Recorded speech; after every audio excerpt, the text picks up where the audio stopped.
Hello मेरे प्यारे बच्चों, आज हम क्लास 5th की इंग्लिश वर्कशीट 117 करेंगे। ये वर्कशीट 25 नवंबर 2020 की है एंड जैसे कि आपको पता है ये डायरेक्टरेट ऑफ एजुकेशन द्वारा दिए गई वर्कशीट हैं। तो चलिए आप और मैं आपकी टीचर आकांक्षा दत्ता मिलकर करते हैं इस इंग्लिश वर्कशीट को। तो चलिए सबसे पहले देखिए, ये हमारी टेक्स्ट बुक मैरी गोल्ड से रिलेटेड है एंड यूनिट 7 गुलिवर्स ट्रैवल्स। बच्चों, आपको याद होगा आपने पहले भी इसकी वर्कशीट की है। तो अब हम आज एक और इस यूनिट की वर्कशीट करेंगे। स्टूडेंट्स नेम, यहाँ पर सब बच्चे अपना नाम लिखेंगे। टीचर्स नेम, और यहाँ पर अपने अध्यापक या अध्यापिका का नाम लिखेंगे। तो चलिए पढ़ते हैं इस वर्कशीट को। Good morning students, you must have enjoyed the adventurous journey of Gulliver. आप सब बच्चों ने खूब एंजॉय की होगी किसकी जर्नी? गुलिवर की। Let me see how much of the story you remember. अब यहाँ क्या लिखा है कि देखते हैं कि आपको गुलिवर की कितनी कहानी याद है। A point, oops I jumble the story. तो यहाँ पे क्या लिखा है? वो कह रहा है कि मैंने क्या किया, जो स्टोरी को ना जम्बल्ड कर दिया, यानी आगे पीछे कर दिया है। Please right the story in the correct sequence and number them. तो आपको क्या करना है, ये स्टोरी देखो 1, 2, 3, 4 एंड 5। आपको 5 बॉक्सेस दिए हैं, इसमें स्टोरी के कुछ कुछ पार्ट्स हैं। आपको क्या करना है, इन स्टोरी को अरेंज करना है प्रॉपरली। कौन सी स्टोरी को? गुलिवर्स ट्रैवल्स को। जब आप इसको अरेंज कर लेंगे उसके बाद इसको ऑर्डर में, करेक्ट ऑर्डर में लिखना है। तो चलिए पहले हम पढ़ते हैं। Farmer's 1-year-old son grabbed to eat me। जो फार्मर का बेटा था, वो 1 साल का जो था, उसने गुलिवर को पकड़ लिया। क्यों? खाने के लिए। आगे देखिए। Farmer's wife put me on bed and covered me with her handkerchief। जो फार्मर की वाइफ थी उसने क्या किया, गुलिवर को बेड पे रखा और उसे कवर कर दिया। किससे? उसके खुद के रुमाल से। आगे देखिए। On the 16th of June 1730 we discovered the land of giants। 16 जून 1730 को हमने क्या खोजा? Land of giants. इसमें पढ़ते हैं। Farmer took me to his home. जो किसान था, जो फार्मर था, वो मुझे अपने घर ले गया। और लास्ट बॉक्स में दिया है, I was captured by a farmer. मुझे किसने पकड़ लिया था? एक फार्मर से। अब बच्चों, अगर आपने गुलिवर्स ट्रैवल स्टोरी नहीं पढ़ी है तो सब बच्चे उस स्टोरी को पढ़ेंगे। डिस्क्रिप्शन में आपको अपनी पुरानी जो वर्कशीट है उसका लिंक मिल जाएगा। इससे आपको और आसानी से इस यूनिट की जो भी और वर्कशीट्स हैं वो समझ आ जाएंगी। तो जब आप स्टोरी पढ़ लेंगे तो ये जो क्वेश्चन है हमारा ए पार्ट, आपके लिए करना बहुत आसान हो जाएगा। तो चलिए सबसे पहले स्टोरी पढ़िए और इस क्वेश्चन को हम करते हैं। अब सोचिए, सबसे पहले जब आपने स्टोरी पढ़ी होगी तो उसमें बताया होगा कि हमने लैंड ऑफ जायंट्स कब खोजी। तो फर्स्ट हमारा क्या हो गया? दिस। ठीक है। Number 1, on the 16th of June 1730 we discovered the land of giants। Number 2 क्या होगा? I was captured by a farmer। मुझे एक यहाँ पे 2 लिख देते हैं। मुझे एक किसान ने पकड़ लिया था। इसके बाद farmer took me to his home. जो वो फार्मर था वो मुझे अपने घर ले गया। Farmer's 1-year-old son grabbed to eat me. जो फार्मर का 1 साल का बच्चा था, बेटा था, वो मुझे पकड़ के क्या करने लगा? खाने लगा। तो ये क्या हो गया हमारा 4th पॉइंट। यहाँ लिख देती हूँ 4। ठीक है, क्योंकि हमारा ये सर्कल छोटा है तो ये 4th हो गया। और लास्ट हमारा क्या हुआ? Farmer's wife put me on bed and covered me with her handkerchief. Farmer की जो वाइफ है उसने क्या किया? मुझे बेड पे रखा और मुझे कवर कर दिया। किससे? अपने हैंकी से। ठीक है, इससे बच्चों आपने क्या देखा कि हमने एक एक कर कर पूरी स्टोरी को जोड़ दिया। ये हमारा first point, second point, third, fourth and the last point. देखिए बच्चों, जब आप इस पे नंबरिंग कर लें उसके बाद आपको इस स्टोरी को करेक्ट सीक्वेंस में लिखना भी है। यानी सबसे पहले आप फर्स्ट पॉइंट लिखेंगे, उसके नीचे सेकंड सेंटेंस, फिर थर्ड, फोर्थ और लास्ट में 5th सेंटेंस। इससे आपका जो ए पार्ट है वो कंप्लीट हो जाएगा।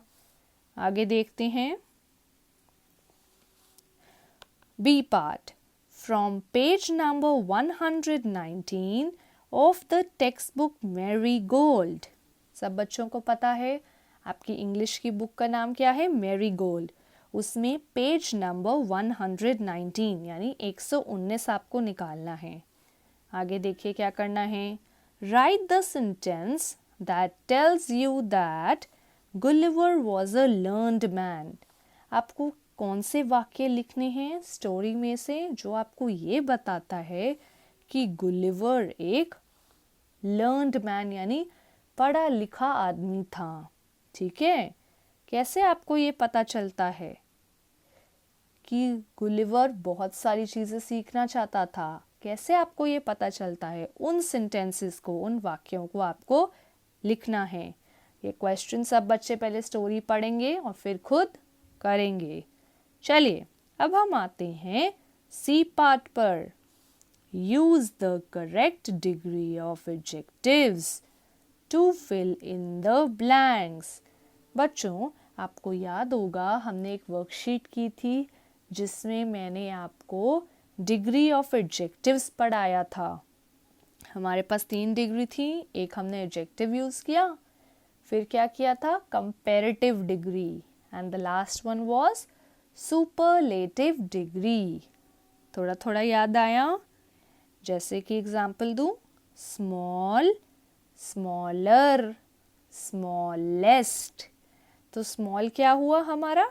एडजेक्टिव। स्मॉलर क्या हुआ? Comparative degree of adjective. और लास्ट है स्मॉलेस्ट, तो वो क्या हुआ? Superlative degree of adjective.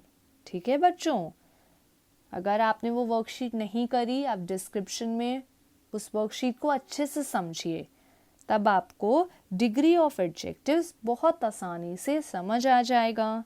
यहाँ पर हमें वही यूज़ करना है। तो देखिए यहाँ क्या लिखा है। गुलिवर इज अ, आपको फिल करना है मैन।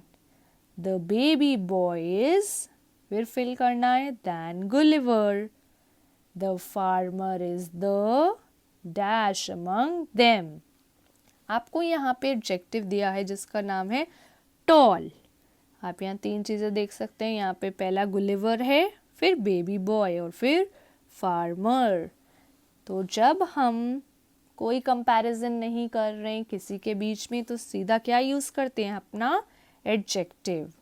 तो फर्स्ट पॉइंट में यहाँ क्या आ जाएगा? Gulliver is a TALL। Gulliver is a tall man, यानी जो गुलिवर था वो एक लंबा आदमी था। Second point, the baby boy is than Gulliver.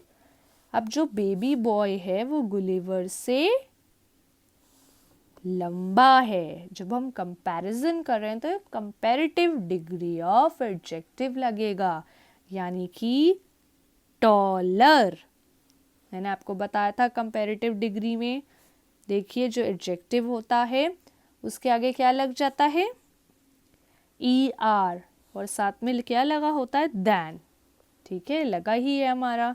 तो हम कैसे लिखेंगे, TALLER,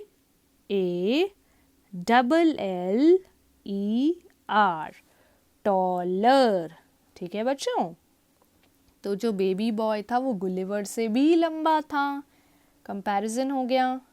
third point, the farmer is the among them. अब जो फार्मर है वो इन तीनों से लंबा है.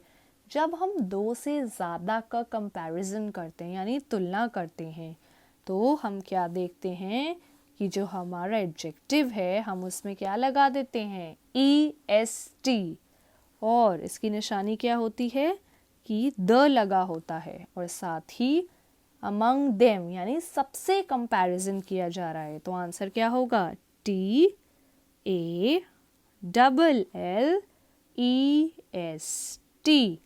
टॉलेस्ट. ठीक है बच्चों, अब पढ़िए इन तीनों सेंटेंसेस को. Gulliver is a tall man. The baby boy is taller than Gulliver. The farmer is the tallest among them. यानी जो फार्मर है वो सबसे लंबा है. समझ आया और कुछ कुछ याद भी आया. हमने पढ़ा था डिग्री ऑफ एडजेक्टिव्स. ऐसे ही अगला पार्ट करते हैं. Fourth, an apple is a fruit. आपको बीच में डिग्री ऑफ एडजेक्टिव भरना है.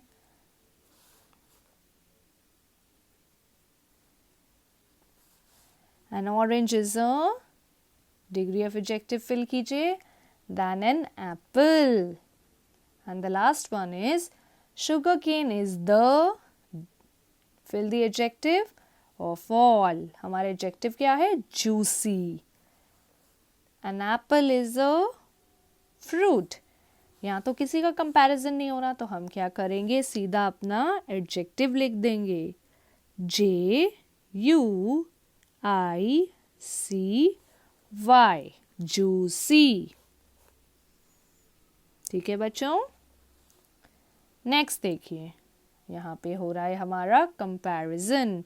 एन ऑरेंज इज, यहाँ फिल करना है दैन एन एप्पल, यानी ऑरेंज और एप्पल की तो तुलना हो रही है. जब तुलना हो रही है, कंपैरिजन हो रहा है, तो हम क्या करेंगे, सबको पता है ER लगा देंगे. लेकिन बच्चों यहाँ पे एक चीज़ आपको ध्यान रखनी है, जब Y होता है तो Y को हम रिप्लेस कर देते हैं I से.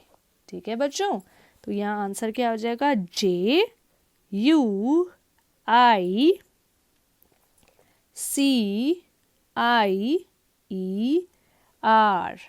यहाँ दोबारा लिख देती हूँ ताकि आपको समझने में आसानी रहे.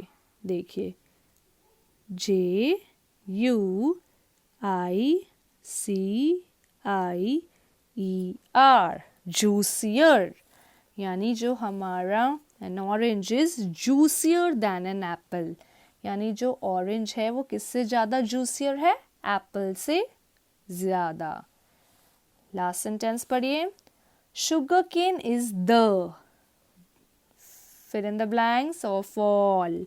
यानी शुगर केन, ऑल यानी कि सबसे कंपैरिजन हो रहा है. जब दो से ज़्यादा का कंपैरिजन हो और द भी लिखा हो तो हमारा क्या होता है, सुपरलेटिव डिग्री. और क्या लगता है सुपरलेटिव डिग्री में, EST. तो JUICIEST,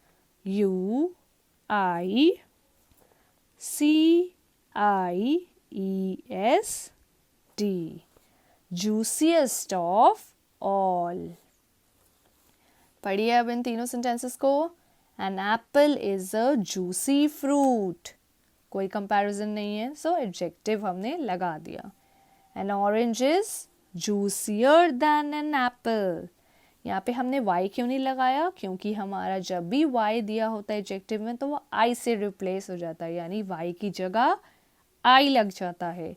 तो आंसर क्या आया, juicier than an apple. And the last one, sugar cane is the juiciest of all.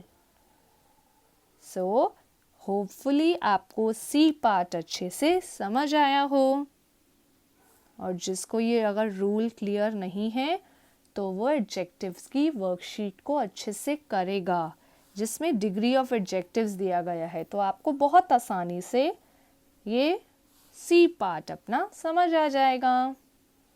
चलिए अब हम चलते हैं डी पार्ट पर।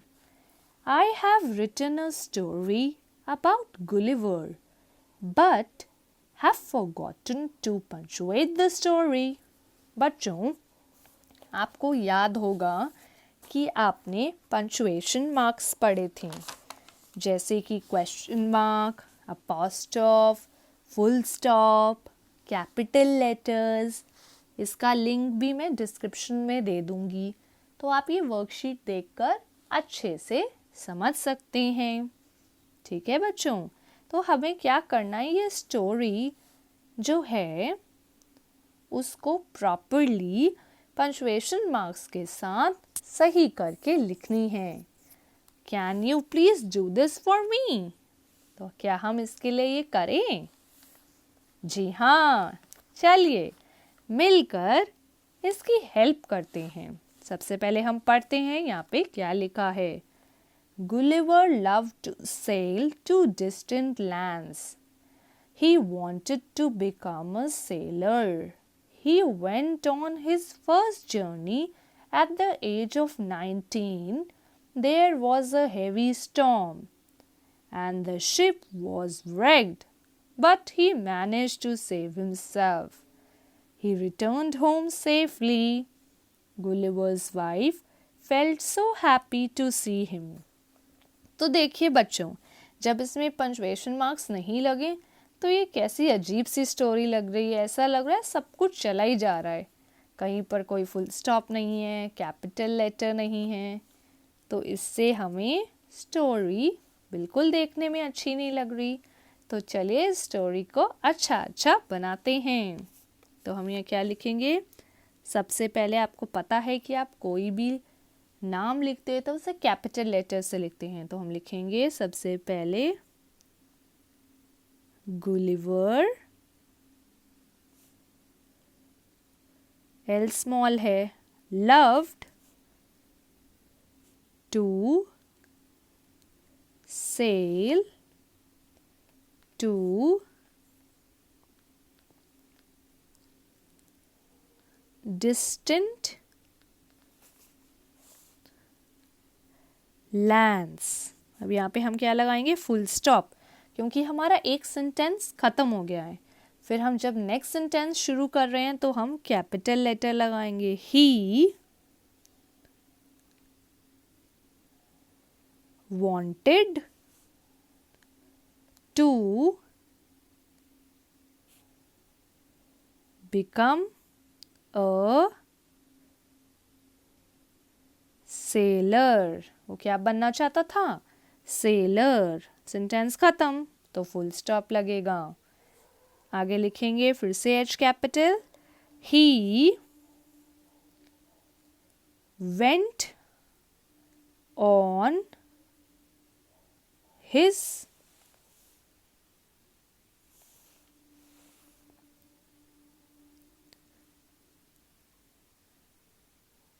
सब कुछ स्मॉल लेटर्स में ही चलेगा। First journey at the age of 19, यानी वो सबसे पहली अपनी जर्नी पे फुल स्टॉप कब गया था, जब वो कितने साल का था, 19 साल का। Next capital letter then small. There was a heavy storm.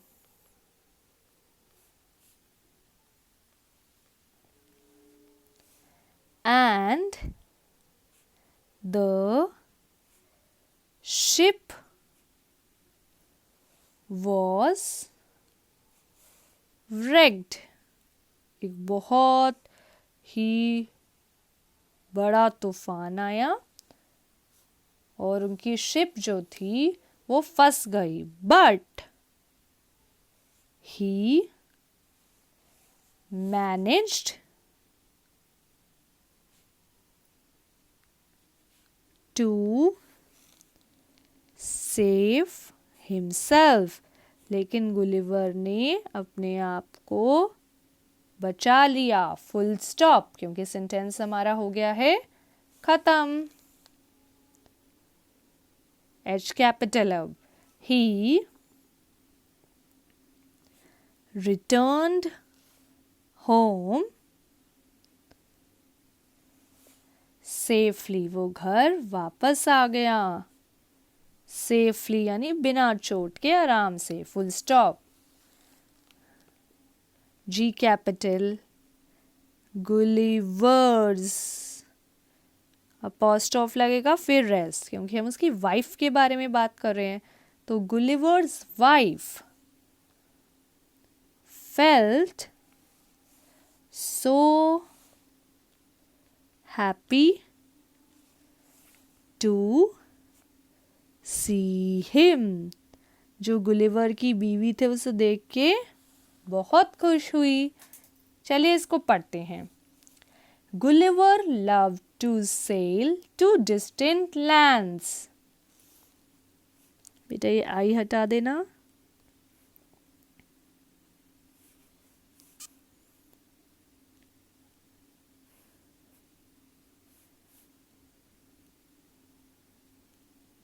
ठीक है. Gulliver loved to sail to distant lands. He wanted to become a sailor. He went on his first journey at the age of 19. There was a heavy storm and the ship was wrecked, but he managed to save himself. He returned home safely. Gulliver's wife felt so happy to see him. तो देखा बच्चों आपने कि जब हमने इसको with punctuation marks पढ़ा तो ये स्टोरी कितनी अच्छी लगी हमें पढ़ने में. तो इससे आपने समझा कि जब हमने ये स्टोरी पढ़ी विद पंक्चुएशन मार्क्स तो स्टोरी हमें अच्छे से समझ भी आई. इससे हमने अपनी पूरी वर्कशीट कंप्लीट कर ली है. आप बच्चे भी अपनी वर्कशीट अच्छे से कंप्लीट कर लीजिएगा. देखिए यहाँ पर मैंने जो भी आपको लिखकर दिखाया वो यहाँ पर लिखा भी है. Story about Gulliver. Gulliver loved to sail to distant lands. He wanted to become a sailor. He went on his first journey at the age of 19. There was a heavy storm and the ship was wrecked, but he managed to save himself. He returned home safely. Gulliver's wife felt so happy to see him. देखा बच्चों अब ये story कितनी अच्छी लग रही है. So complete your worksheet with the help of this video. और अगर आपको ये वीडियो अच्छी लगी हो, अच्छे से ये वर्कशीट समझ आई हो तो वीडियो लाइक करना मत भूलिएगा. साथ ही अपने फ्रेंड्स के साथ शेयर करिएगा. और अगर चैनल सब्सक्राइब नहीं करा तो उसे ज़रूर सब्सक्राइब कीजिएगा. See you soon बच्चों. आपसे बहुत जल्द अगली वीडियो में मिलते हैं. Thank you students.